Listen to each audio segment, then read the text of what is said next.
Okay. So Peleus was just talking about how your arrival seemed to coincide with that of the attacks. You described the boy that you're looking for. So he stops and thinks for a moment. I believe I know the boy you were talking of. Relatively young by human standards, not quite yet a man, but near enough to it.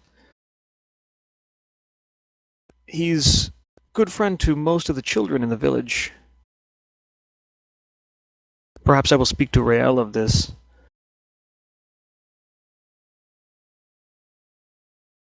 It's strange, though. Why What's strange? tonight? The lizard men. They have been increasingly aggressive over the last few years, but nothing like tonight. They have never attacked us quite so boldly or aggressively. Something must be forcing them into this. While this goes on, I'm picking at my food with a fork, or whatever utensil. Okay.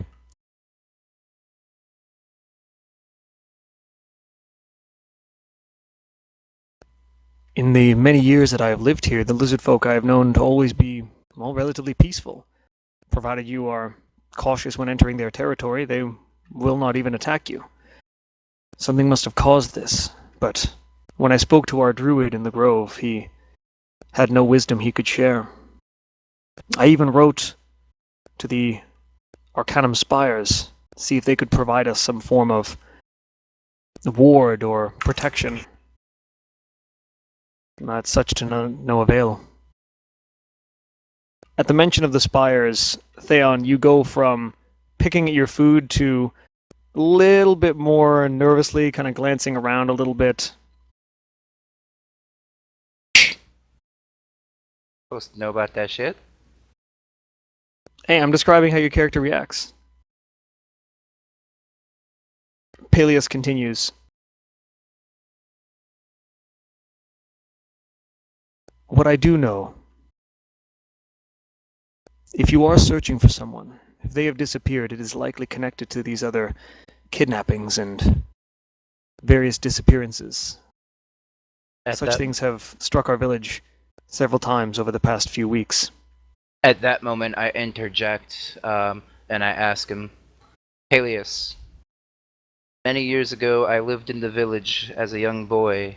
My mother's name, Alea. I've came back to search for her. She has apparently gone missing. I am on a quest to find her.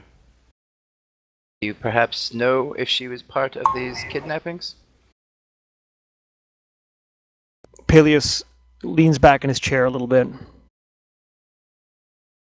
You see him think for a moment. He reaches over to his side and retrieves off a shelf a small carved wooden pipe. And he lights a piece of dried grass using one of the candles on top of the table. And you see a small puff of smoke emit itself from within the pipe. Alea. Yes, I know her. I have not seen her for some weeks now. I suspect she too disappeared in one of these incursions. They will not release the names of those who have gone missing, but this community is quite close. After the fall of El Awin, we all had to find a new home. We all had to band together. There were so few of us left. I knew your mother, Alea. I even remember you, though I do not think you recall me. That I don't. What I last heard is they took you to the spires. Alas, they did. I know of many who vie for the opportunity to go there and receive an education. You seem to lament it. I do. Well, perhaps I can understand that. This place is quite peaceful. I would not wish to leave it. Still, the center of arcane research on Rudam is... you could do worse as far as places to live. Not so much the places where I live, places where I was taken from. Hmm. Elea disappeared at the same time of one of those attacks. I was not present at the time. I was delivering some of my goods to Mason's Rest. I believe our druid was present at the time, though. Well, his stand-in. Our druid has been deep in the forest for some time now. What's this stand-in's name?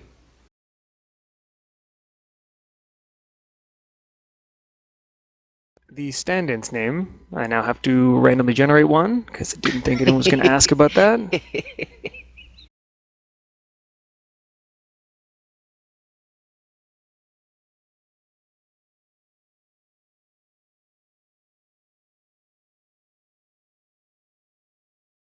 Our interim druid, his name is Dirinor. Dirinor. If you wish to speak to him, I believe he will still be in the glades. It is his bound duty to stay there and protect them. Is there a specific office that he lives in, doing his duties? If you set foot in the glades, he will make himself known to you. Good.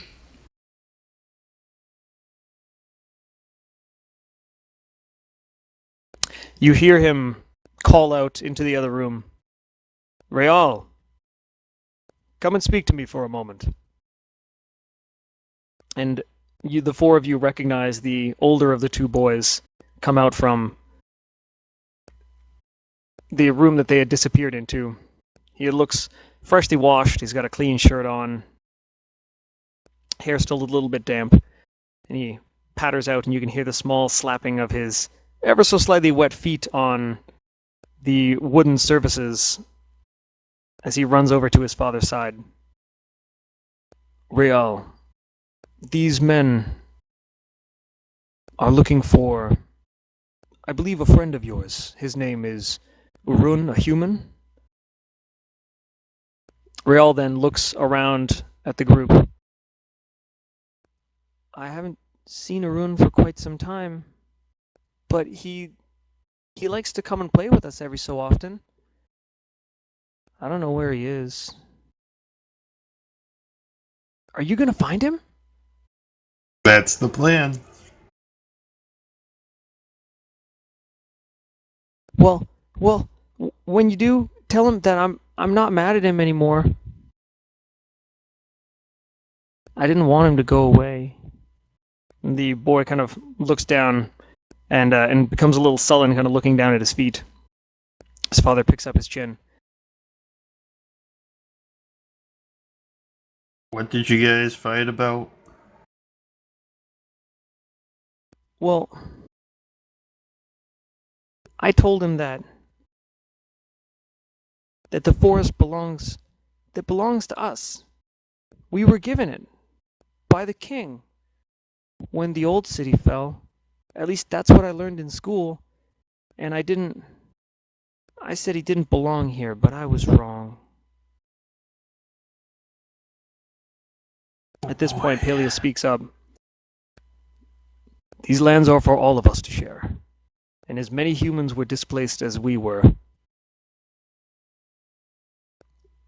Thank you. But now it is time for you to go to sleep. Good night, Real. The boy bids everyone good night and then patters off again into the room that he came from.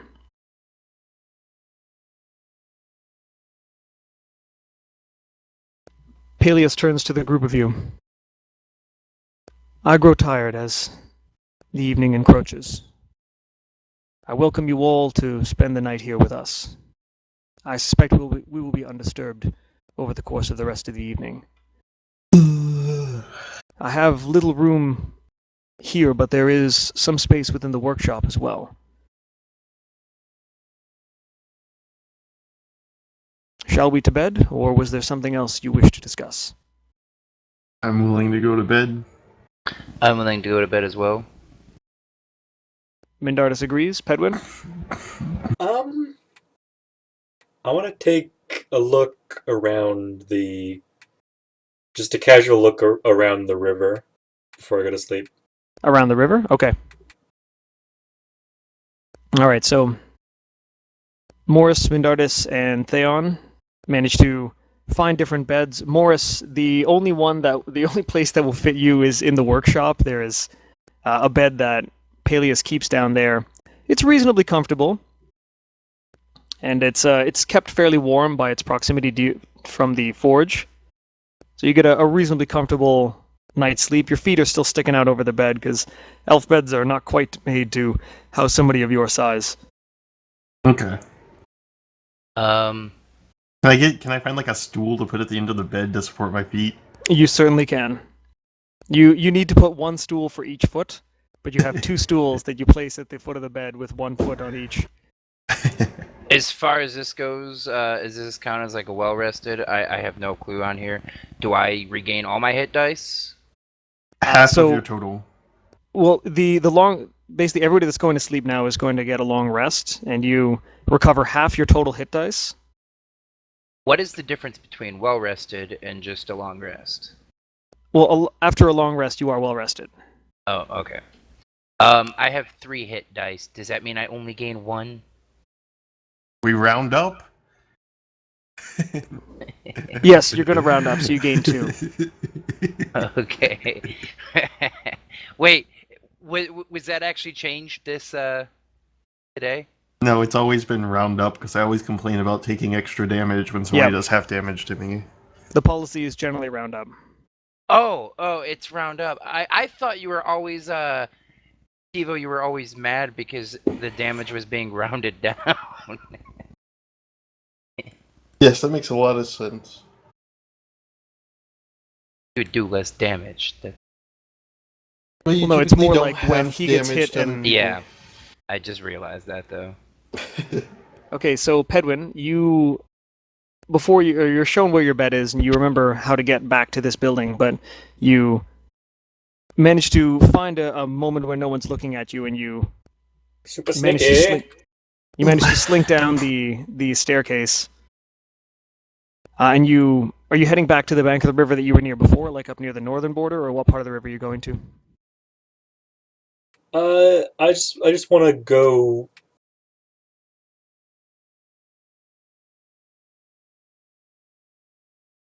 I just want to explore the river that surrounds this area. So I want to explore just that. Okay, so the two northern bends in the river. Okay. So as you leave the Arms and Ardor, you head along some of the paths that you took to get to the initial site where you fought previously. As you're walking around, what you notice is a lot of the leaves of these trees seem to actually be more in bloom. How you would expect plant life to respond in daylight, these plants seem to respond in terms of moon and starlight. So all the leaves are very, very open. And as you walk, the light itself, you're surprised at how much there actually is, because a lot of it filters down through gaps in the branches and leaves. So as you're walking around, it's this very surreal kind of contrast between lit areas and shaded areas, and it creates this almost kind of camouflage or tiger stripe pattern as you're walking along these paths. As you get towards the northwestern border of the village, there is a small area where there are no trees. It's just a stretch of around 8 or so feet where it's just grass, and then it becomes a dirt slope that steeply carves down towards a very short shoreline and then the foot of the river. The river itself is around 12 feet across, and it's flowing it's flowing more slowly than the main river was that marked the main entrance to the village. And you can see how it actually emerges from kind of a rocky opening in the earth along the very western border. The river itself flows along the northwestern border to where it actually joins in with a different river coming along from the eastern half of the village. As you are passing around it, you do see the occasional individual walking around in pairs, one of them having a torch, the other having a bow. Are you trying to avoid them, or do you not care if you're seen? I don't care if I'm seen. Okay. So as you're walking around, these individuals, they reduce the volume of their conversation as you get close to them and then pick it back up as you're leaving, but appear to have no issue with your presence there. As you continue to walk along the different shores, you see some of the marks where the various nets and bags that contain some of the victims that were taken by these lizard folk. You see the trails in the dirt that they were left, and small indentations and markings where the rafts that were lashed together were banked on the shore temporarily and then rapidly pushed off into the river itself. As you move along as you're now starting to explore the eastern fork in the river, you notice that at the foot of this river, it emerges from a similar rocky opening in the earth. However, this one's a little larger and the river itself flowing more swiftly. And right at the top of this is a building that you saw before that is still currently guarded by two more of those individuals in the masks, armor, and cloaks. And it seems to be surrounded by not only the river, but there's about a 10-foot drop between the surface and the island and where the river is itself. It seems to have been intentionally carved out to have this very large distance between it and the surrounding shoreline. There's a roughly equal distance, so I'm going to say it's about 10 feet across as well, like this gap here between the shoreline and the island itself. And the central column of earth is not stone, it is worked stone brick that has been packed together into a cylinder that juts up out of the water at that point. Do I see any markings on it? On the cylinder? Yeah. Make an investigation check.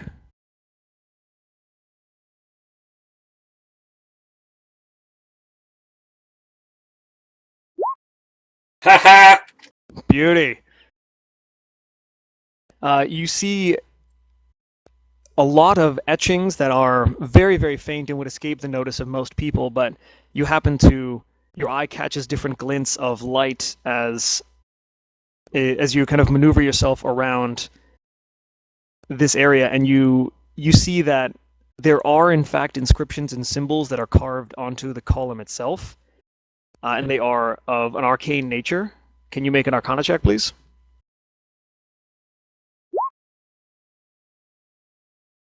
Butts. You do recognize that they are quite similar to some of the wards that were placed on the cell when you were in the jail in Mason's Rest. So they appear to be some kind of almost like an alarm, and there are other symbols that you in your studies have been able to associate with anti-scrying or non-detection magic. And they seem to be kind of overlapping each other, working their way down this entire column. You also happen to notice that there is a small, dark shape that is slowly making its way around the base of this cylinder. And it doesn't come up for water, or it doesn't come up for air, but you do see its distinct silhouette creating a small wake along the surface of the water itself, as it makes its full circle and then disappears down the river again. Does it look lizard man shaped? It looks too small to be a lizard man. And you can't help but, and this only because you got this really awesome investigation roll, there is a very slight smell of decay, or the kind of thing you would expect at like low tide. So associated with the water, and it's just kind of a very unpleasant smell of something that is not the freshest. Not Subway. Did you just make a Subway joke? Eat fresh. Oh, there, Jared. So that kind of covers everything that you that you've spotted along your walk along the riverbank. Okay, As you are, go ahead. So as you are heading back through the village towards the Arms and Ardor, well, did you plan on checking anything else out, or are you going to head No, back I was to just gonna Arms head and Ardor? back. Yeah. All right. So as you are walking back through Arms and Ardor, you pass through the kind of promenade or the market square. So the very, very open area that has that large stone statue with around 25 to 30 carven stone figures that look like elves. And standing in the midst of them is one that is standing up at their fullest height and is in a very, very nice regalia, so very finely wrought robes. And all of this is carved in stone. It's carved very, very well. It's a surprising level of artistry. And as you're passing by it, you see the sign for the magic shop that you previously bought your Pearl of Power at, and there was a myriad of other items that you could choose from. You see another shop that bears the same indication of herbalism and alchemy that you did in the Scholar Square. And something strikes you as odd. You hear the sound of grinding stone. And as you slowly circle around the statue, trying to get a better vantage on what's causing this, you see another nondescript dwarf that the statue that looks very reminiscent of one that you encountered in the hidden room beneath the bar, or beneath the basement of the groggery. And it is open wide. And stepping out of this is a figure of around 5 feet, a little bit over 5 feet, very thin form, and they have very tightly bound fabric leggings and arm wraps, and a relatively loose robe around their midsection with a banding around the waist, that like another piece of fabric drawn horizontally and tied into a knot, pulls it tight around their midsection. The silhouette is that of a female. They're a little bit more shapely than you would expect a human male. You know, humans, they're not really your favorite species. You don't dig them as much as gnomish girls, but, you know, there's some not bad ones. And this one appears to be very, very fit. There is the midsection wrap around her is a very pale blue, but other than that, the robes themselves appear to be kind of a dusty gray-brown, and they appear to have almost like the color of sand. And this individual finishes stepping out from the stone statue, which then scrapes closed behind her, and with a dull thud sets itself back into the recess at the back of this statue, where there are hundreds and hundreds and hundreds of names written in Elvish along the back face of this statue. The only thing breaking the pattern of names is this nondescript dwarf. The individual that emerged from this door steps out and takes a look around momentarily, and then heads off towards the very center of town. Interesting. I'm gonna follow this person. All right. You follow this individual. Make a stealth check. Visibility. Yeah, and I'm gonna use invisibility to follow. All right.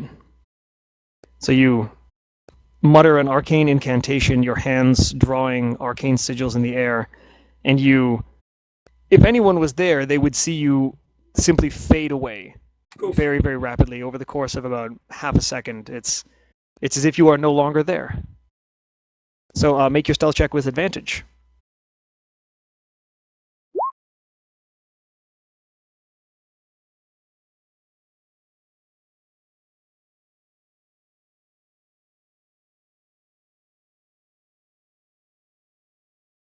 Zippity doo dah.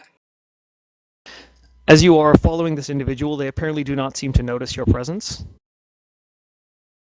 And they round a few corners and walk into what appears to be one of the only well-lit areas of the city. And you note that because this is the grove in the center of the town. Or the grove in the center of town. There is a sign in Elvish emblazoned into the stonework at the foot of this kind of circular shape that is set in place by two rings of trees, and there are large, thick, silver-trunked trees that make a ring forming around this grove itself, which at first appearance is nothing but a very kind of small clearing or meadow with a very small hill in the center. But you notice that running around the exterior of this is a carved channel for water that appears to be originating from a small spring emitting from a rock to your left as you walk in. So you're at this side of the grove. And over to your right, where you see the individual in the what's the word I'm looking for here? The wrappings there. She is moving in towards the center, and you see that she is carrying a long quarterstaff, and she's using that kind of like a walking stick, but doesn't need it for the aid, is just moving it with her. And you hear a relatively soft kind of what would be best described as mousy, so a little bit on the high-pitched side, voice say, "Are you here? I must speak to you about what happened tonight. Diranor!" You hear the cry of a bird as it swoops out from the large tree on your right-hand side. It is significantly taller than other trees around it. The width of this trunk, this tree has to be hundreds of years old, and definitely appears to be older than any other tree that is in the immediate vicinity. The other things that strike you about it is the bark of this tree is not silver as the others. It is a very, very deep, rich brown, and the leaves of this tree are about, I would say 2/3 of them are a distinct red color, bright on the side that is exposed to the moon, and a duller, deeper red on the underside of the leaves. The remaining 1/3 of the leaves are actually pure silver. And you happen to recognize these because they are the exact same kind of leaf that has been worked into the blade of Morris's axe. The bird that swoops down out of the tree then shifts its form as it is about to land, and the 2 feet of an elven male impact into the dirt as his form takes normal shape.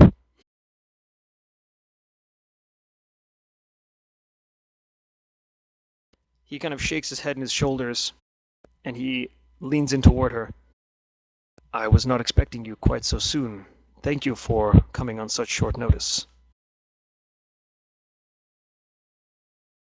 The woman then responds, "Isha takes care of her folks. Tell me, what has happened?"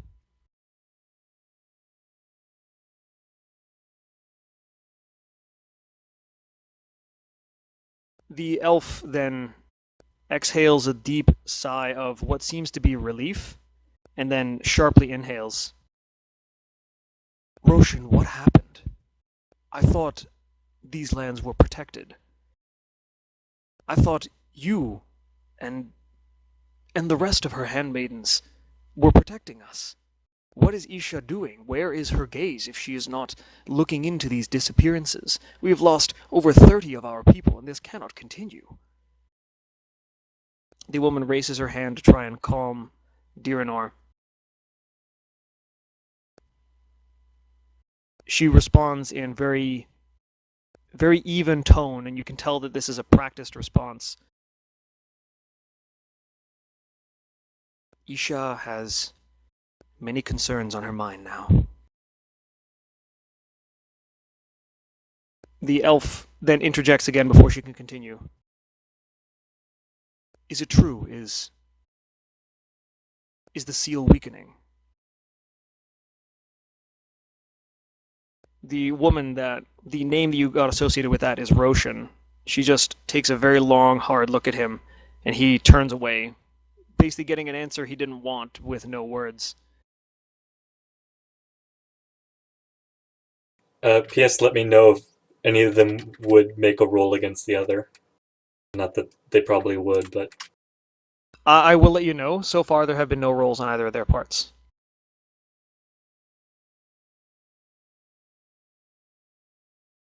The woman continues. I am here to come to the bottom of this. I thought you almost said fuck. My name's Buck, and I'm here to fuck. Ugh, God, that guy was the worst. I'm here to come to some sort of understanding as to what is causing this. From what Vecchi has been able to gather, these lizard folk are being ruled by a king of theirs, one of a different breed. His mentality that of violence and aggression and expansion. I believe this to be the cause of why these incursions are beginning. But there is more at work here than that. Some darkness pervades this forest, something unrelated to the lizard folk. That is what I am here to discuss. Tell me, have you been near the borders of the Waking Wood recently?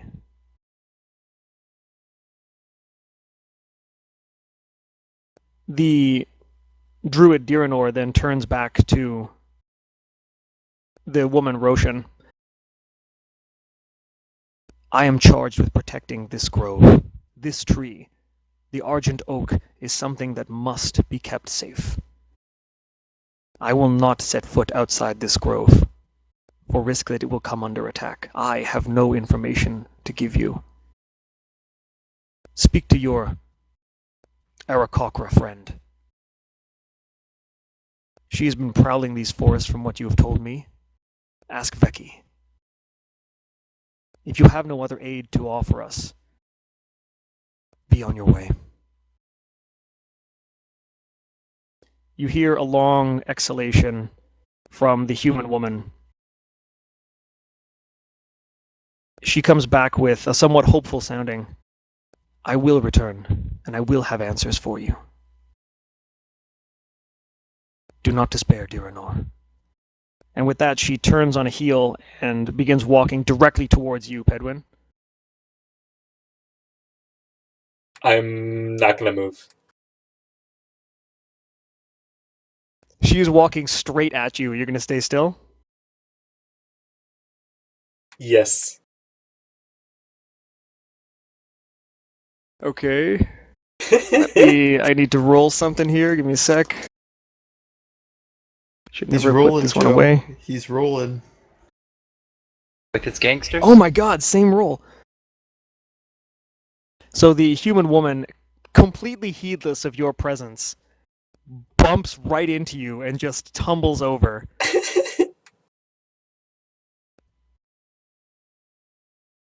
Oh, it she pays to be a gnome.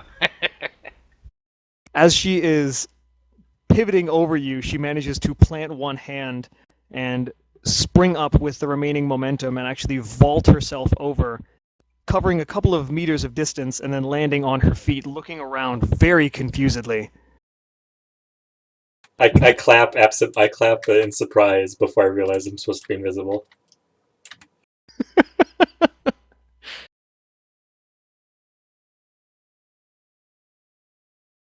The human woman is simply looking around, very, very confused as what just happened. It's But a ghost. seemingly being unable to determine the cause of what she tripped over, she heads backwards in the direction of the stone statue. Like she's moonwalking backwards? No, she turns around and because she's unable to find out the cause of what she tripped over. So she's not walking backwards. She just No, went back she to where turns came around from. and she's walking back Okay. towards the statue that Pedwin saw her emerge from. All right, I just Are have you to gonna make sure follow she her, wasn't moonwalking. She's not moonwalking, no. Aelin, that's the temp druid, right? I know Diranor is the temporary druid. Is that who she was talking to? Well, you weren't there, but yes, that's who Roshan was talking with. Okay. So, Pedwin, are you going to keep going back towards Arms and Ardor, or are you going to keep following Roshan? I'm gonna go to the Arms and Ardor and go to sleep. All right. So you walk through the grove, and as you do so,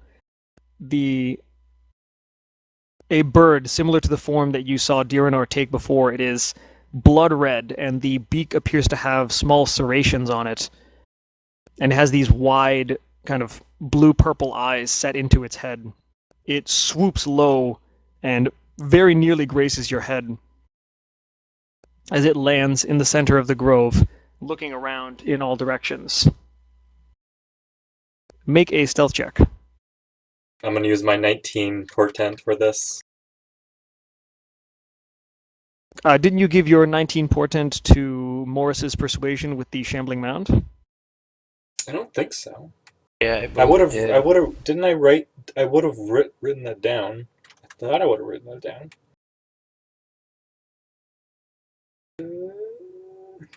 Let me look at the. I think I remember you did use it because it was the only way that I let that thing go. Yeah. Okay, then never mind. I'll just roll. I still have advantage because I'm still invisible, right? Yes, you do. Wait, so isn't that it there, the 18? I didn't roll. Okay. That was from earlier. That stuff. Oh, right. Okay, so roll your next stealth.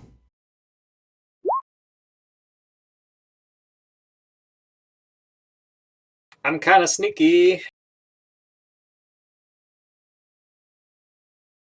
but only kinda. Doubles, roll again. Hang on, I gotta do some math here.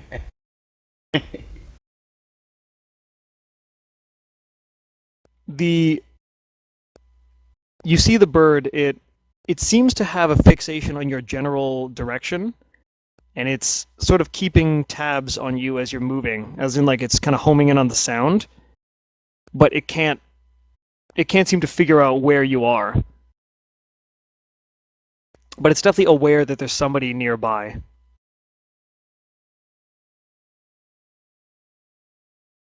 It launches itself in your direction.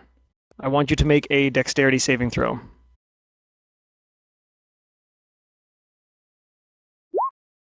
Oh no! Oh wait, no, it's got disadvantage because you're invisible. Yes!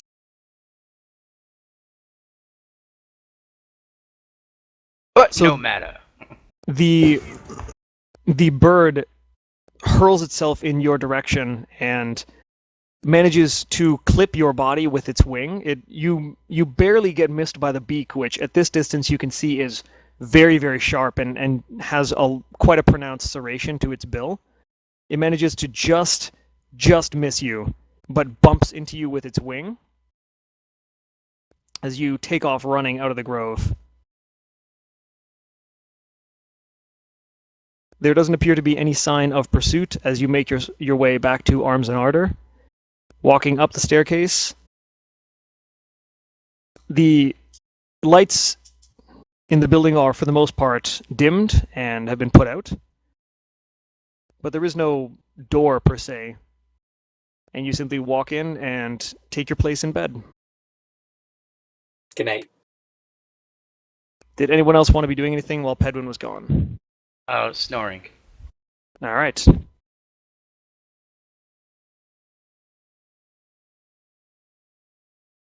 Everyone gets a full night's rest. Your spell slots are all recharged. You regain half your hit dice. And all your hit points are restored back to full.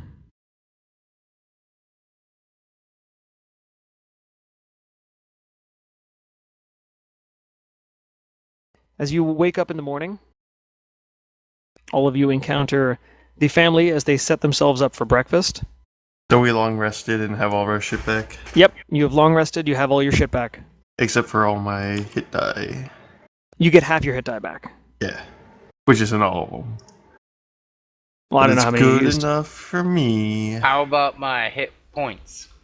Yeah, your hit points are restored to full. Hell yeah. Everyone gets all hit points back, all spell slots, half your hit die. Any exhaustion or negative effects are cleared. Well, one level of exhaustion is cleared. Yes, one level of exhaustion. But you only had one level of exhaustion. Which I didn't have. Because you let me get rid of it. Yep. Alright, so... Well, in all honesty, I just didn't want any more disadvantage on ability checks, so that's why I got rid of it. So as you all come to in the morning, you share a brief breakfast with the family. At this point, Peleus brings up, or, addresses the four of you. Hello. If you do... What? Said hello. Hello. Good morning.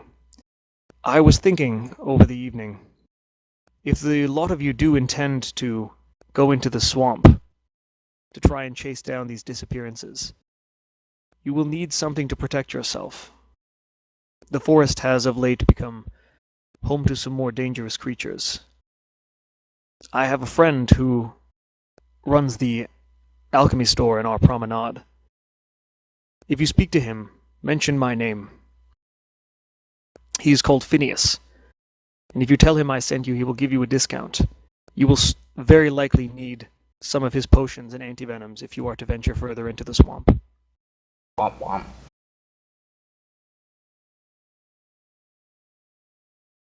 Swamp thing. Well, let's go there then. Alright, so you all finish up your meal. If there's anything else you wanted to speak to these guys about, now's a good time. I won't say anything, I'm just gonna walk out. Okay. Everybody heads down. You all descend the spiral staircase. Oh, I forgot my portent. Oh, yeah, do your portent. You're gonna have to use it so you don't fall down these stairs. Apparently, it wasn't important. You're Alright, the 12 and worst. 16. Okay, so you probably want to write those down, Joe. I just keep them in the chat log, Alright. and then when I use one, I write down that I've used it Okay. Where do you write this stuff down at? in the chat log. Oh, okay. Alright, so all of you head out, and you arrive. You're at the foot of Arms and Ardor, and where are you guys going to go? Do you guys know where the... Does anybody know where that place that sells the potions and shit is? I do. I think. I would like to interject really quick and talk to the group. Go for it. I have not met you all formally. My name is Theon Valari, and you are, and I point to Morris. What? I point to the human. Why are you pointing at me? I would like to know your name. I am Mo. Oh. Money, no problems. And Mo money, mo problems. I gesture over to Pedwin.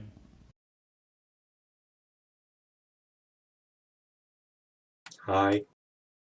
And Mindartis. I also state I am looking for my mother, as you know. I feel as if me adventuring along with you would serve us both. And My mother's dead. is she really? No, he's just being perfectly in character. Morris does not have a lot of charisma.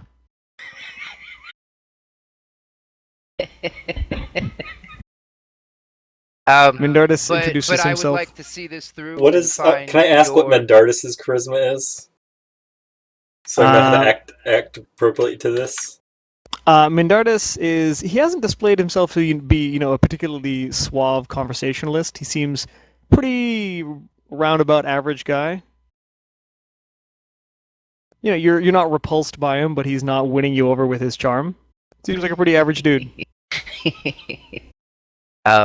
But I would like to see this through to the end and find both my mother and your Arun. And we will see where our fates lead us. So what you're saying is you're lonely and you want to play with us.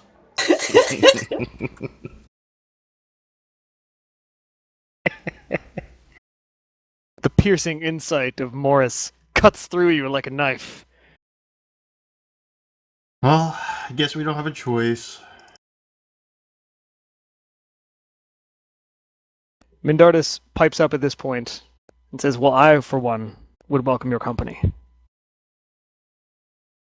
Hold on. I'm not sure we ever let you in either.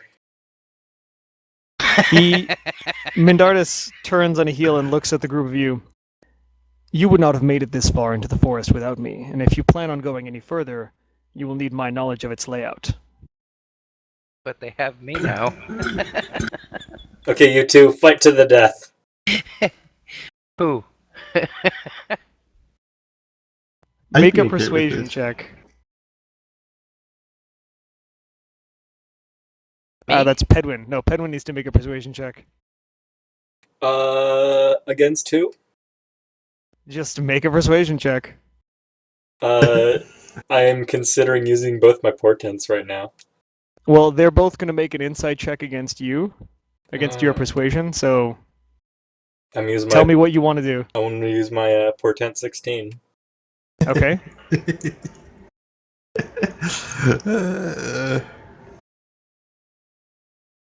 Fuck.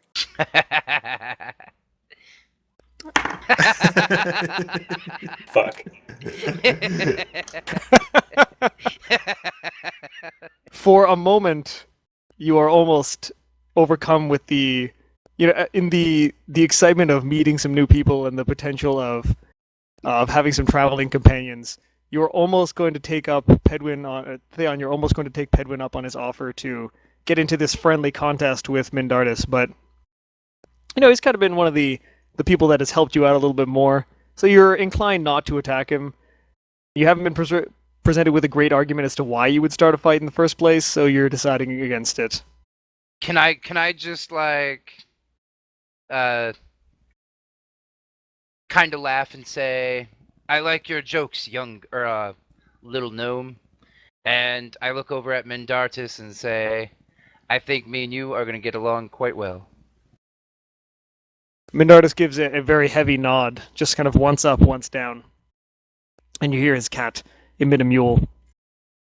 Oh, get a room. Are the group of you going to the alchemy shop? Yeah. Yes. All right. Led by Theon, the group of you moves towards the promenade. Ooh. Oh man, I can't believe I forgot to do this. All right, well, I'm just going to throw it in now. As the group of you are rounding the Theon, what you remember is called the Argent Grove, where is kept a very large and old oak tree that produces some of the silver that you've seen embedded into Mo's axe.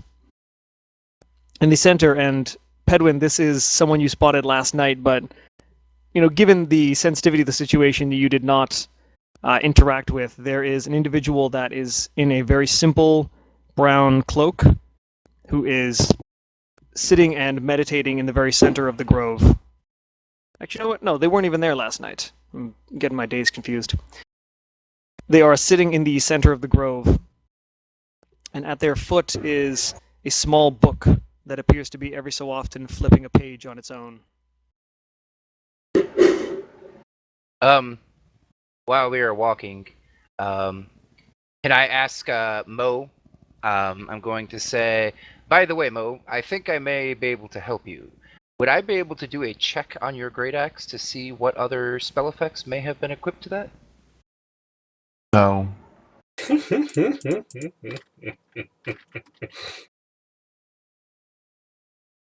Okay. Theon, you're familiar with magically imbued items, and Morris's axe does not appear to be imbued with any magical elements.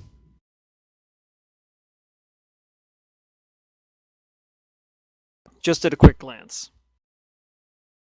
It's So- plain. It's mundane, but it has a property that's No, been I added said to that it to him. by... Oh, you say that, okay. So the group of you pass around the Argent Grove, noting the individual sitting in the center of it, but moving up and around, and then towards the alchemy shop. As you reach the promenade with the large stone statue of the many elven individuals that are looking out towards the northeast, you spot the store that is marked by a sign of a flask with a small stem and a few leaves coming out of it, and an elven script in a vertical line on the right-hand side of this symbol of theirs. And it says Phineas's Herbs, my bad. Phineas's Herbs, that's what it says. Phineas and Herbs. Herb. Not Phineas and, and just Herbs. Phineas, and then like apostrophe S is, well, just apostrophe is in the possessive, Phineas's Herbs. Is this supposed to be like a play off the TV show There's a TV show? Phineas and Ferb? I've never heard of this TV show. What's the shop called?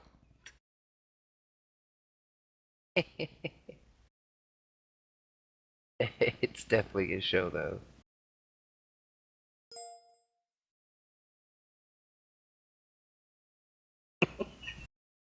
Phineas and Ferb. Well, so be it. No, it's not a reference to that. It is now. So the group of you go inside the store, I'm assuming?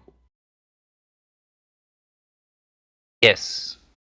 I do, at least. Alright. So you go inside, and there is an elderly elven individual. His hair is quite gray at this point, with small hints of silver in it. He has very dark blue eyes, almost like kind of that of the sea near evening. And he moves around with a very deliberate manner, just kind of keeping everything that needs to be clean kept clean, checking in on some of the various plants that are in different states of growth in small pots that are strewn about the store. There is a very earthy scent in the air as you open the door, with a slight kind of spiciness to it, like that of an incense being burned. And as the group of you walk in, you see this individual. They kind of open their hands in a bit of an exclamation. Ah, welcome. I am Phineas. How may I be of assistance to you, gentlemen? He raises his eyes up, or raises one eyebrow up, kind of taking a look up and down the group of you. Is that a question? I've just never seen you in our village before. Is there That's something in particular you're looking for? Yes. And what would that be? Stuff. I At have a this variety of moment, I stuff. stepped forward and I said, Peleus has sent us to this shop. And he yes. has noted that we should pick up some potions and other kinds of antivenoms. Ah, well, in this I can supply you.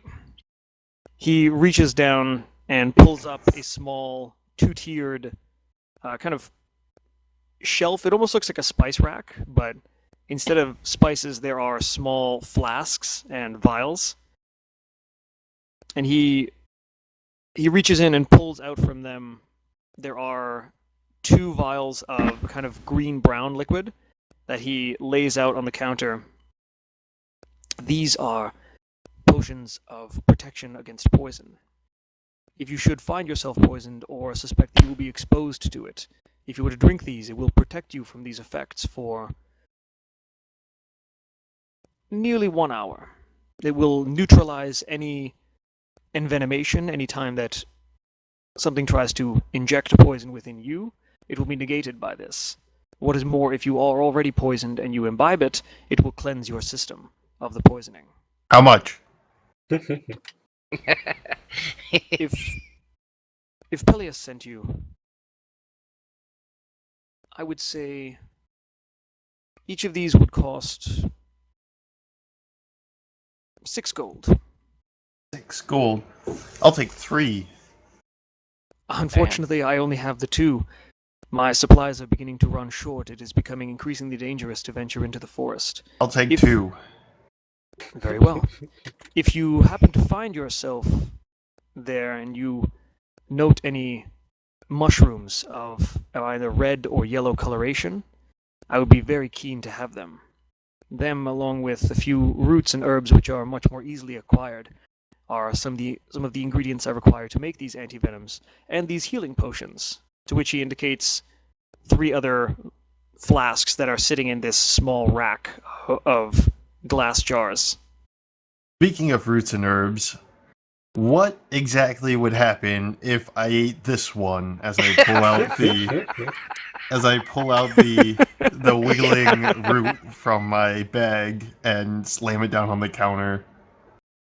So as you pull out this root, which is a pretty hefty thing, it's thicker than the hilt of your axe, and you slam it down, a little bit of liquid kind of oozes out from it, and it's still moving. It's moving a lot more slowly than it was before, but it's still moving. Oh, best not be wasteful as I lick up a little bit of the liquid. Oh boy. It's already corn there. Phineas, the eyebrow that he cocked before has gone up like 2 full centimeters higher on his forehead as this entire thing unfolds. He reaches down and you see his head come back up, and he's wearing goggles and some thick rubber gloves, or not rubber, but some thick gloves of a hide of some creature. And he picks up the root and investigates it. And he says to you, may I examine this for a short period of time? Go ahead. Very well. You see him. He pulls out a series of kind of alchemy tools. So you see like a calcinator and a mortar and pestle, and he takes a few small clippings of the root and begins to grind it up into paste, and mixing some of it with water and dipping in certain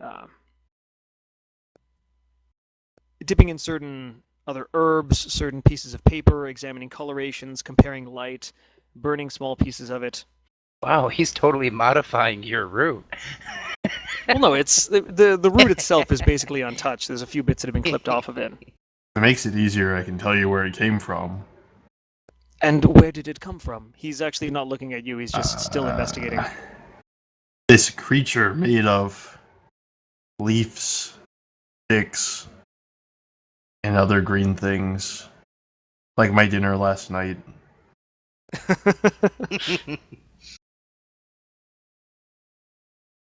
He takes in your information. He's nodding his head. He hasn't responded verbally yet, but as he's investigating things, as he's investigating the root, he eventually comes to a conclusion and kind of pulls his goggles off and puts them a little further up. You can see the ring indentations that they've left in his face after they've kind of been held tightly to his eyes.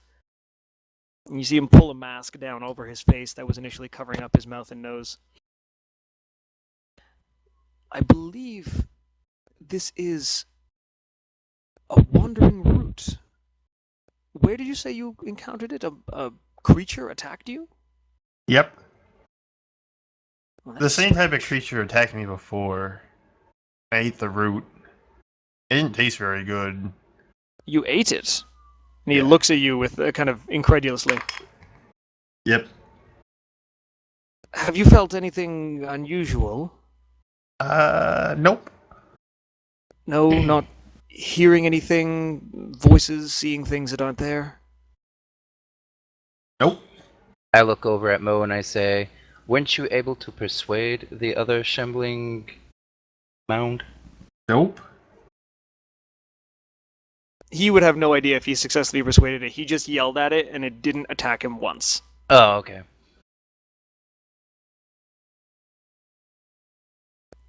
These roots are normally indigenous to the waking wood. Strange that you would find one so far. They normally are harvested from underground, and this one appears to have been modified somewhat. Exposed to some kind of energy or force that this must have been what enabled it to seek control of this creature. The body is merely an extension. This is for lack of a better term, both heart and brain. It enervates, it motivates, it animates that which is inanimate. They are a rare thing. What happens if I eat it? To be honest, such things are not very well documented, but I would very much welcome the opportunity to study it. Tell me, if you encounter anything strange or unusual, please let me know. I may be able to write a paper and have it published. They may Okay, even welcome you maybe. into the Arcanum Spires for such research. I'm gonna start writing down the long list of side quests we're getting before we go into the forest. Uh-huh. All right, you start So- writing down the various things people have asked you to do. So I shouldn't eat it? I would not encourage it. Oh. What if I boil it first? The root itself is rather harmless. The magic which infuses it I am more concerned of. I have not encountered it before. It does not appear to be that of a druidic persuasion nor arcane. Is it valuable? As a curiosity, perhaps. Are you interested in selling it? I guess. Maybe. There's a chance. I don't know. Well, what if I were to offer you a trade? I have here 3 potions of healing.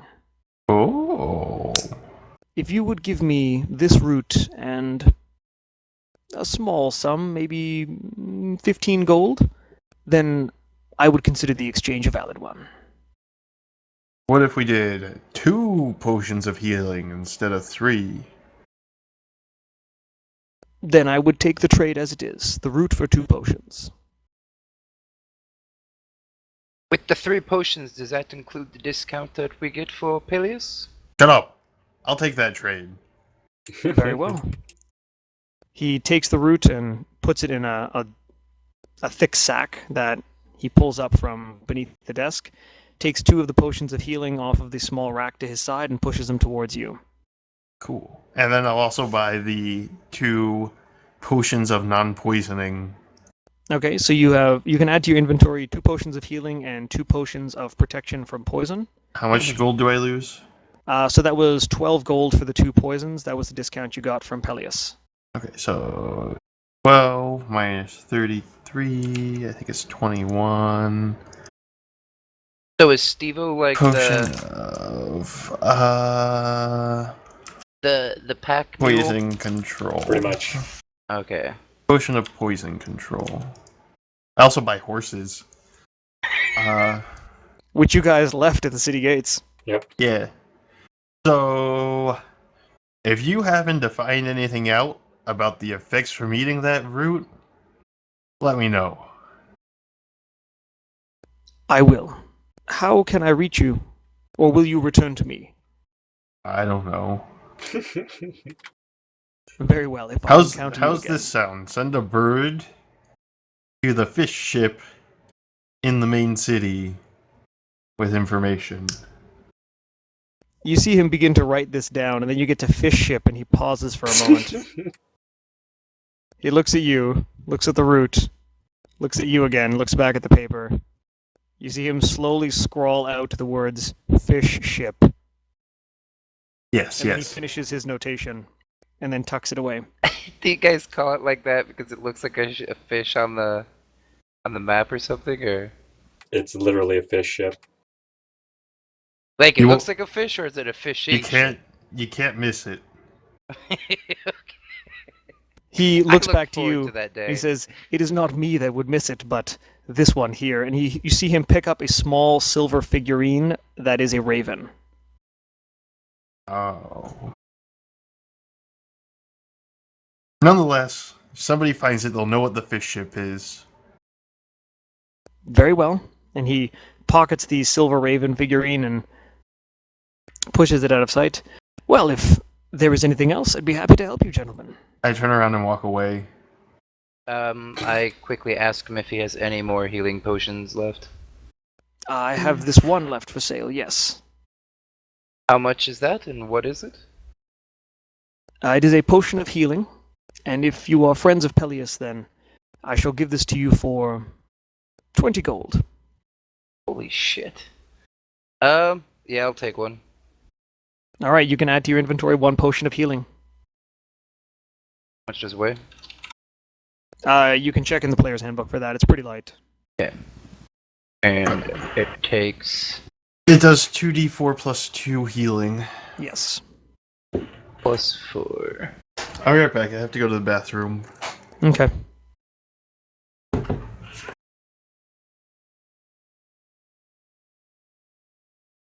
Devo's character's an ass. He got a charisma of like 6. He's not the most likable of dudes. He's brunt.